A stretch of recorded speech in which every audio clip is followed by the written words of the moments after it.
inquérito relatado por Moraes no Supremo Tribunal Federal.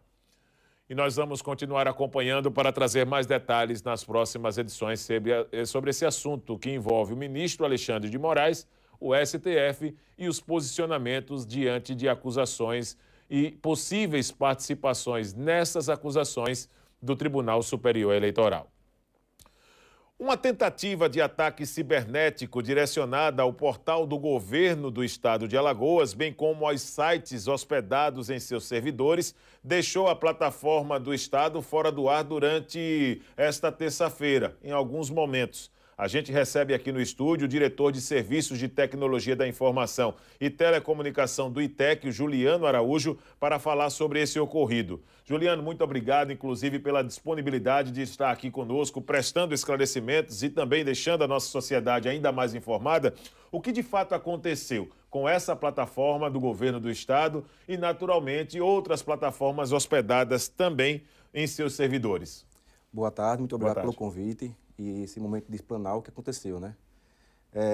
Na madrugada dessa terça-feira, um hacker conseguiu acesso privilegiado através de um usuário que tinha senha de admin, né? De um dos portais que está no servidor. Aí na madrugada, como ele tem privilégios, o nosso firewall não consegue identificar porque se passa por uma pessoa confiável, instalou lá os códigos maliciosos e quando foi na manhã de hoje, ele começou a tentar derrubar todos os sites, né? E prontamente a equipe já identificou, porque a gente tem uns firewalls de última geração, aí já notificou a gente já entrou em ação e desligou os sites todos do ar já, para conter todo o ataque, né?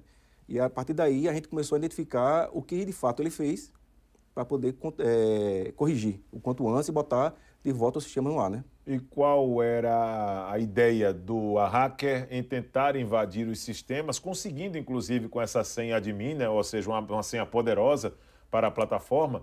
Qual era a ideia dele, pelo que vocês investigaram? Já tem, inclusive, algo que possa já trazer para o público dessa identificação, dessa ação que foi promovida?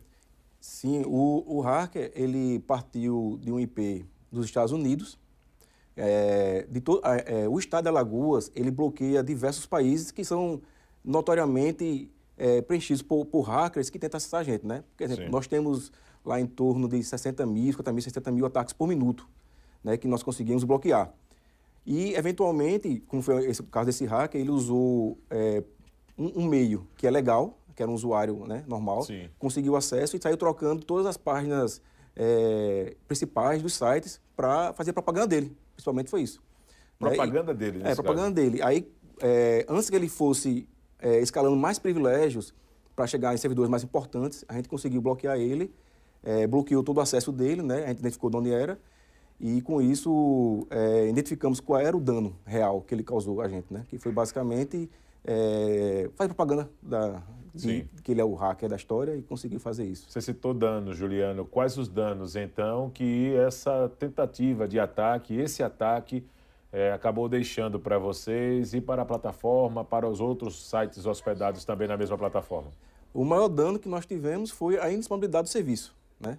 Então, o serviço ficou fora do ar durante essa manhã e a equipe teve que fazer o restore, né? Recuperar o site de volta no ar, já deve estar no ar, inclusive, eles. Nós tínhamos backups aqui, backups em nuvem, né? De todo o data center do estado, nós temos lá criptografados para que, em casos como esse, a gente tenha uma pronta resposta, né? Porque, inclusive, isso, o governo do estado de Alagoas, né, está investindo bastante na cibersegurança, né? A gente tem um programa com o BID, que é o Banco Interamericano de Desenvolvimento, e ele está aportando 3,5 milhões de reais em mais segurança para esses dados dos alagoanos, né? Houve vazamento de algum tipo de dado pessoal? Vocês detectaram isso? Não houve vazamento de dados pessoais, né? Porque os bancos de dados, eles ficam em outra camada mais protegida abaixo dos sites, né? Entendo. O site fica na primeira camada, que o público acessa, e quando o público precisa de algum dado, né, o sistema, ele vai custar outra camada mais embaixo para poder entregar o dado. Então, essa camada de baixo, ele nem chegou a tocar. Quando o site será totalmente normalizado, Juliano? Já foi totalmente normalizado os serviços? Já foram totalmente normalizados os sites, estão todos já no ar, né? Dentro do Brasil, certo? A gente, por enquanto, está bloqueando os Estados Unidos até fechar todo o perímetro de segurança, né?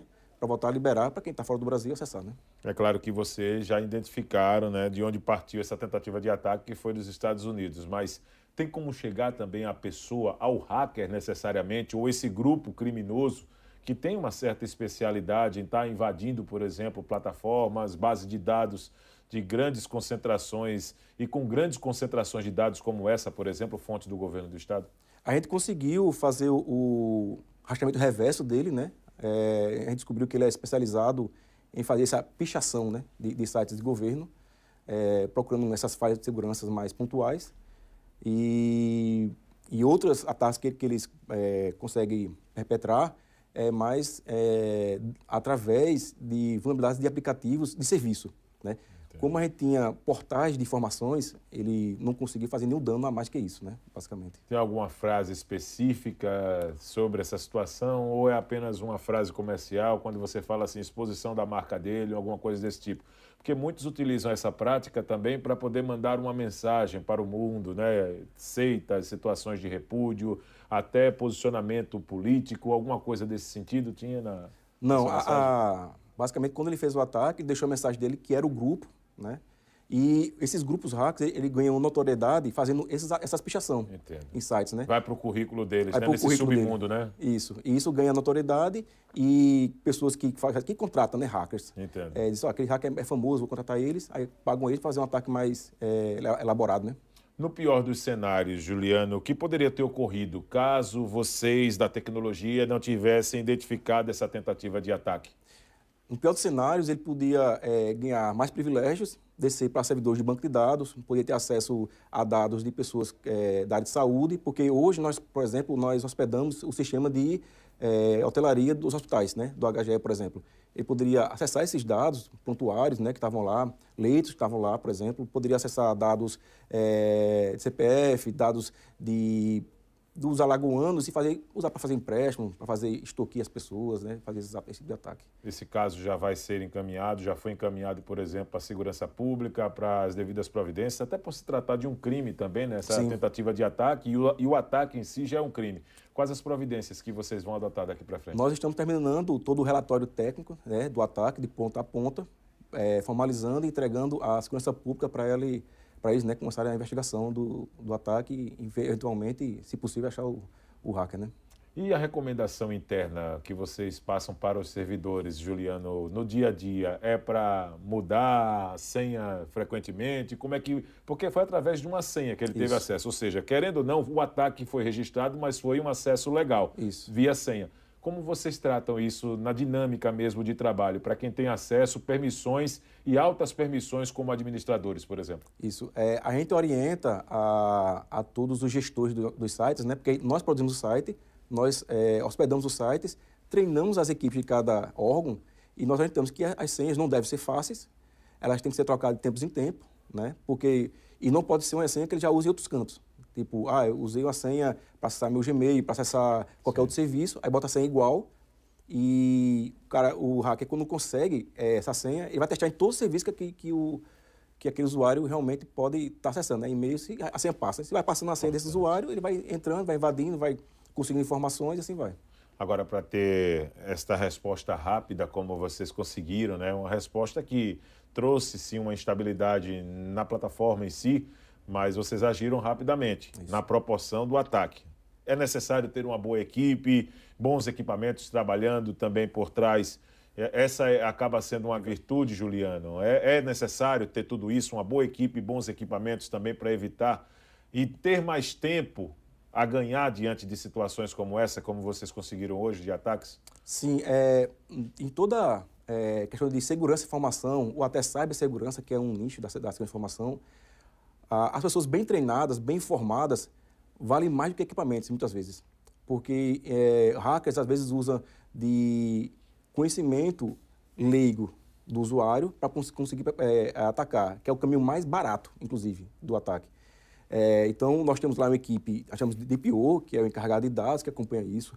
Nós temos equipe de redes, equipe de cibersegurança. Nós, lá no ITEC, para o Estado, a gente tem o que chama de SOC, que é uma central de monitoramento de incidentes em tempo real. A gente consegue monitorar esse tempo real, quando o hacker consegue passar por alguns níveis, né, Desde que, óbvio, ele não use um caminho legal, né? Que for um usuário que é conhecido. Mas se ele usa um caminho que não é legal, às vezes a gente consegue pegar e já bloqueia. Por isso que a gente tem esse range aí entre 50 e 60 mil frustrações de ataques, né, do Estado. E, fora isso, nós temos a equipe de desenvolvimento lá também, que nós, lá no ITEC, nós temos a equipe de infraestrutura, que cuida de redes, de cibersegurança, temos a equipe de desenvolvimento, que cuida dos sites. E dentro da equipe de site tem a equipe também que cuida da segurança das aplicações, né? Eu tenho aplicação a nível de servidores, a segurança de servidores e a segurança a nível de aplicações, né? Quando a gente casa isso, a gente consegue defender todo o espectro da segurança da informação. A grande dúvida agora é como ele conseguiu essa senha de administrador, né? Essa talvez seja agora uma ideia que vocês vão construir internamente para poder encontrar de onde aconteceu essa falha, esse deslize para o vazamento desses dados, para acesso deles, né, como administradores. Na grande maioria das vezes, esse usuário, às vezes, tem essa mesma senha em outros serviços. Aí vaza a senha dele através, exemplo, eu estou usando Spotify, por exemplo. Aí houve um vazamento de senhas do Spotify, por acaso a senha é a mesma, aí ele testa aqui, funcionou, aí começa. Efeito dominó, né? Ou seja, é por isso que se recomenda senhas distintas para cada serviço que você utilize, né? Isso. E a respeito dos investimentos na segurança, como é que tem sido hoje as empresas, pelo que vocês têm atuado, o ITEC tem atuado muito nisso também, na segurança digital, as empresas têm visto com bons olhos, têm mudado o comportamento, por exemplo, dos empresários, dos gestores para essas questões de segurança digital? Como é que tem sido? O investimento em segurança é mais barato do que você perder a sua imagem. É mais barato que você perder os seus dados, né? Porque, às vezes, quando você tem uma evasão e vazamento dos dados, às vezes a empresa acaba fechando pelo dano que houve, né? Pegando um exemplo que houve recentemente, que houve aquele apagão no mundo todo. Não foi um vazamento, mas foi um defeito no código que gerou um custo bilionário para a empresa. Mesma coisa pode acontecer com o Estado de Alagoas. Eu posso ter vazamento e isso vai gerar um dano enorme à imagem do Estado de Alagoas, né? E de forma, como eu posso dizer, seguida, o cidadão pode também tomar um dano com isso, porque ele vai estar com os dados do cidadão, vai tentar aplicar golpes e qualquer outra forma até de engenharia social para o cidadão. Você é fulano, se assado, seu CPF é esse. O cara por que ele sabe? Porque ele já vazou o banco de dados com todas as informações, ele só quer a informação, às vezes gravar a sua voz para poder replicar a sua voz, que hoje tem IA, replica sua voz no banco para poder fazer esse tipo de ataque. Deixa eu perguntar uma última colocação aqui para você, Juliano, sobre a situação dos sistemas operacionais. Isso não tão distante assim, 2007, muitas empresas elas optavam em ter o Linux, porque naquela época a interface ela trazia uma série de complicadores que diminuíam essa capacidade de acesso do hacker. Agora a situação mudou. Como é que tem sido essa questão? Hoje o Linux continua sendo um sistema operacional ainda mais confiável do que em relação à Microsoft? Como é que você pode passar esse aspecto técnico para quem está nos acompanhando nesse sentido? O sistema Linux, né? Quando eu falo Linux, existem vários tipos de Linux. Nós lá no ITEC, nós temos boa parte dos nossos servidores em ambientes Linux e outras em Windows. O Windows Server, né? Que é servidor do Windows. Porque tem aplicações que são nativas do Windows, aí tem que rodar nessas máquinas, mas nós damos preferências a aplicações que rodem o Linux, porque nós conseguimos aplicar mais segurança, né? Embora que eu tenha o nível do sistema operacional, em cima tem mais firewalls que protegem esses servidores, e em cima tem mais outros firewalls, que chama firewall da aplicação, que analisa o comportamento do usuário, às vezes, por onde é que ele vai. Poxa, por comum, ele veio para cá, aí do nada ele começou a ir para lá.